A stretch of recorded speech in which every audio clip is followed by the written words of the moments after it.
All right, so today's topic of discussion is going to be Italian immigrants and what they went through when they came to America.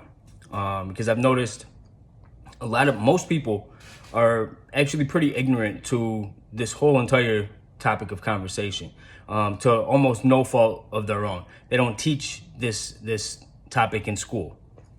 They pretty much don't talk about it literally at all.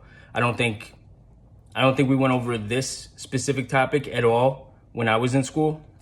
If you were basically not Italian or grew up around Italians, you would have no idea that any of this stuff ever even took place.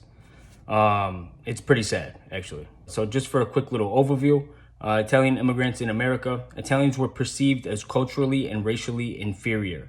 Italian immigrants faced hostility, exclusion, and violence.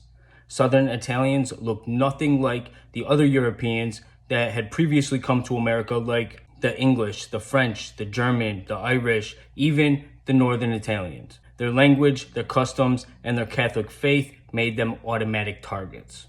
In between 1880 and 1920, more than 4 million Italian immigrants came to America, primarily from southern Italy and Sicily. And once they got here, they got stuck with the dangerous, low-paying jobs while also enduring severe discrimination. But they quickly became a very essential part of the labor force in America's rapidly industrializing cities. And even with that, they were still met with nothing but resentment because native-born Americans viewed Italians as job stealers. And the fact that they were Catholic in a majority Protestant country only made people trust them even less. And it's because of the lack of trust that Italians ended up clustering together in neighborhoods of cities that ended up being called Little Italy. And this took place in pretty much every city throughout the Northeast, spreading into the Midwest, and even going down as far as New Orleans.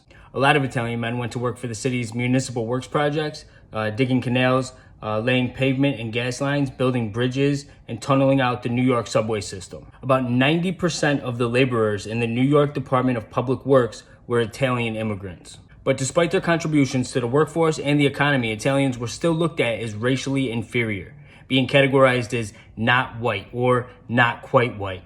The violence that the Italian immigrants experienced was extreme. And besides the African Americans, Italians were lynched more than any other group, with over 50 documented cases in 10 different states. And being seen as non-white, Italian immigrants were also heavily targeted by the KKK. Anti-Italianism and anti-Catholicism was a focus point for the Ku Klux Klan's ideology, seeking to preserve the supposed dominance of the white Anglo-Saxon Protestants. Italian-owned businesses and Catholic churches were targeted by the Ku Klux Klan and were set on fire and burnt to the ground. In the 1920s, Italians that were in southern states like Alabama, Mississippi, Louisiana, they faced KKK-led lynchings, sometimes just for challenging labor conditions. The KKK would often use intimidation tactics like cross-burning and leaving threatening messages to target the Italian communities. In Niles, Ohio, in 1924, the KKK was planning a parade, but the Italian Americans that lived in that area figured out what the Klan was doing and organized a resistance,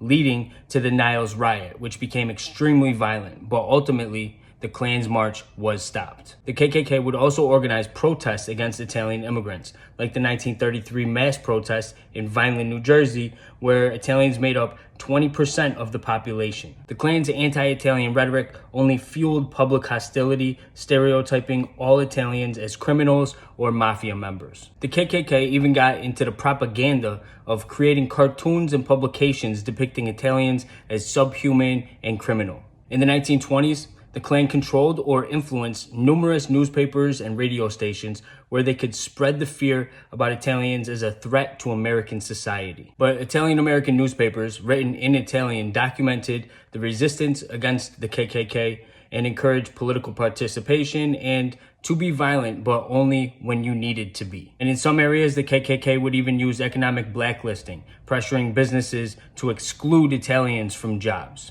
The KKK's actions against Italians were rooted in xenophobia, anti-Catholicism, and white supremacy ideology. But the resilience of the Italian-American communities helped to curb the Klan's influence in several regions. All right, so we're gonna wrap this one up there. We're gonna do more videos on the same exact topic. There's a lot more information to go over. There's certain events that I wanna do more detail in. So there's gonna be several more videos just like this one on the same stuff. So if you like the video, please like, share, subscribe. All right, take it easy.